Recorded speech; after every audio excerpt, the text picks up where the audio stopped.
En las profundidades del océano, las fuerzas policiales enfrentan un desafío tecnológico y logístico: los narcos submarinos.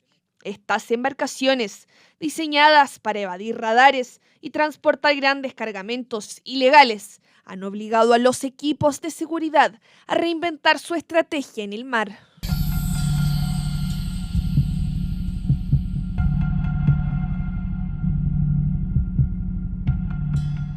Su destino era Australia, pero este submarino clandestino terminó acorralado debido a un exitoso operativo internacional liderado por Colombia.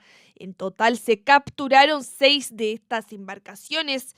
¿Qué caracteriza esta forma de tráfico? Es la cantidad de droga que se puede transportar. Hoy día, eh, cuando uno piensa en tráfico aéreo, por ejemplo, la cantidad de droga es bastante baja, es muy menor, versus este tipo que permite llevar toneladas de droga de una sola vez a un relativamente bajo riesgo para el narcotraficante, digamos, que tiene la posibilidad de pasar esta droga sin ser incautada.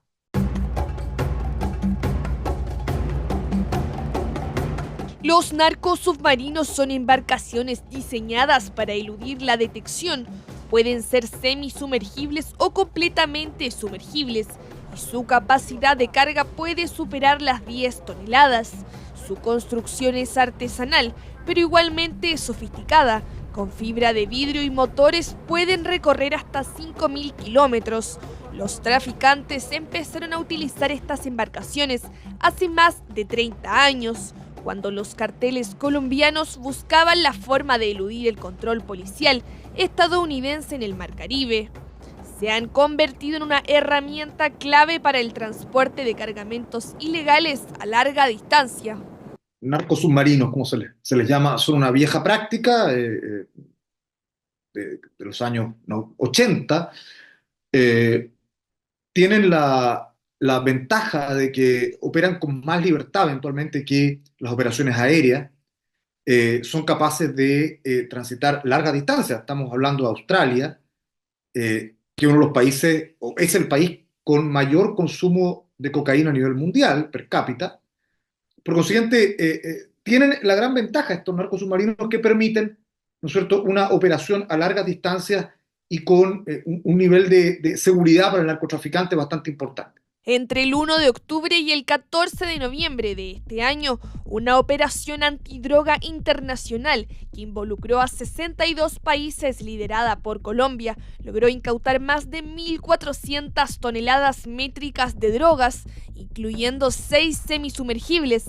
225 toneladas de cocaína fueron decomisadas. Con la cooperación internacional se logró de manera coordinada en la estrategia multinacional Orión la incautación de más de 1.400 toneladas de sustancias estupefacientes, entre las cuales sobresalen 225 toneladas de cocaína, que representarían en nuestras calles más de 574 millones de dosis, 128 toneladas de marihuanas incautadas y 1.044 toneladas de marihuana interrumpidas en áreas de cultivo entre Brasil y Paraguay.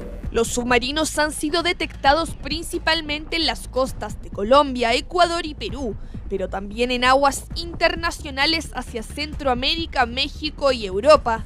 En 2023 se incautaron más de 40 en el Caribe y el Pacífico. Plantea un desafío muy importante a los que luchan contra el crimen organizado a partir de el uso de la inteligencia, porque finalmente el narco submarino, la clave no es detectarlo cuando ya zarpó, la clave es identificar las rutas previamente, identificar cuáles son los carteles que lo están usando y desbaratar estas redes, no cuando ya están en alta mar, más allá que evidentemente siempre va a ser importante la incautación cuando esto está ocurriendo, como la última que ocurrió, que fue una de las más grandes que se ha hecho en este tipo de transporte. El combate contra estas naves es una combinación de tecnología, cooperación internacional y persistencia. Colombia, por ejemplo, ha utilizado mapas confiscados en operaciones previas para rastrear rutas y colaborar con fuerzas como las de Australia. Estas acciones son parte de un esfuerzo global para reducir el tráfico marítimo ilícito. Los radares de superficie, drones y aviones especializados son fundamentales para interceptarlas. Sin embargo, los desafíos son enormes. Los gobiernos enfrentan organizaciones extraordinariamente poderosas y que disponen de miles de millones de dólares en recursos. Muchos de estas bandas criminales tienen más recursos que muchos gobiernos. Que Bolivia en su momento, que Perú, incluso que Colombia en algún momento, que Ecuador hoy día, El Salvador. Estas embarcaciones suelen estar tripuladas por 2 a 4 personas que enfrentan peligros extremos como falta de oxígeno y riesgo de hundimiento.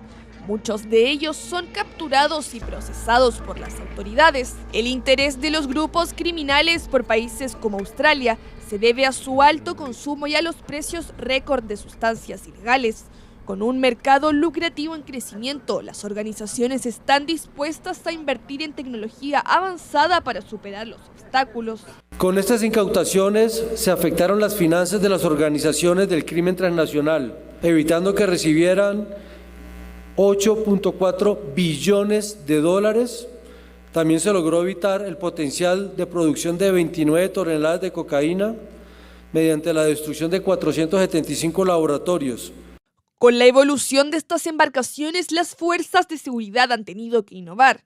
Sin embargo, para combatirlas debe haber un esfuerzo conjunto. Operan de manera muy dúctil. En cambio, los gobiernos están operando de manera en general lenta, con una discusión interna, primero sobre cómo operar, sobre las formas de operar, sobre la inteligencia, etc. Y luego, en muchos casos, con muchas dificultades para la operación transnacional.